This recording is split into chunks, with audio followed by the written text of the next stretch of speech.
Time for your Payson High School Longhorn Sports Report with the latest information on all Longhorn sports. Brought to you by KRIM 96.3 FM, Tano TV, and by Rory Huff of ERA Young Realty. Rory and the whole team at ERA Young Realty support our local Longhorn teams. In Friday's Longhorn Sports Report, the Payson Longhorn varsity boys baseball team and girls softball team did battle once again against Show Low this week. This time here at home in Payson. Our boys baseball team struggled but fought hard against the Show Low Cougars. However, in both their game earlier this week up in Show Low and their matchup here in Payson Wednesday evening, well, our Longhorn boys dropped both of those games. It was a tough battle. Our girls varsity softball team, however, as we reported earlier this week, well, they just plain dominated the Show Low Cougars in Show Low earlier in the week, leaving many to speculate that the same would be true as the two teams met up once again, but this time here in Payson. However, that wasn't the case. It was almost like Show Low showed up with a whole different team. Well, they didn't, but it was a whole lot different than earlier in the week.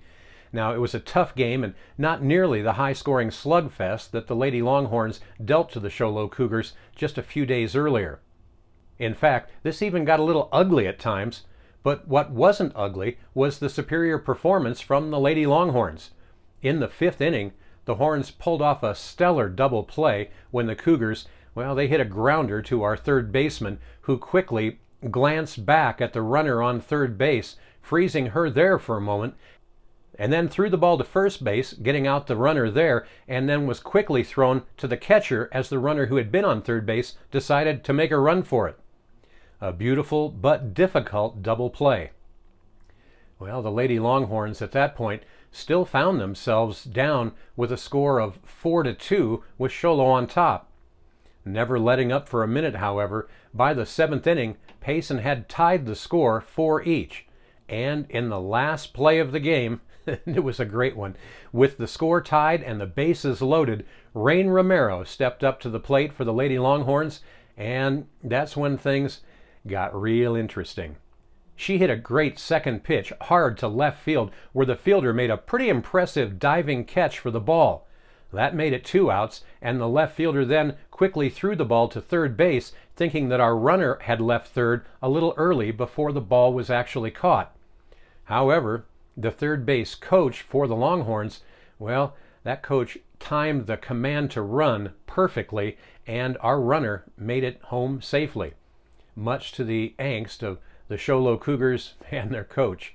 As a matter of fact, police were even called in to break up some of the arguing that went on. However, the video doesn't lie. Great job, Lady Longhorns. Still the team to beat in the 3A East. And that's your Longhorn Sports Report for this Friday. For KRIM Radio News and Tano TV, I'm Randy Roberson. Thanks for supporting Longhorn Sports. Go Horns.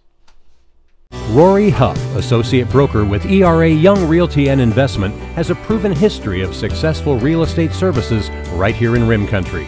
Rory has been a multi-million-dollar real estate producer here for the past 20 years. Rory is a past Payson School Board member and is a member of the Payson Parks and Recreation Board. When you need a realtor with a proven track record of positive results who is well networked locally in Rim Country and around Arizona, you need Rory Huff with ERA Young Realty and Investment. You can reach him today at 928-595-0136, or to learn more, visit PaysonBestProperties.com.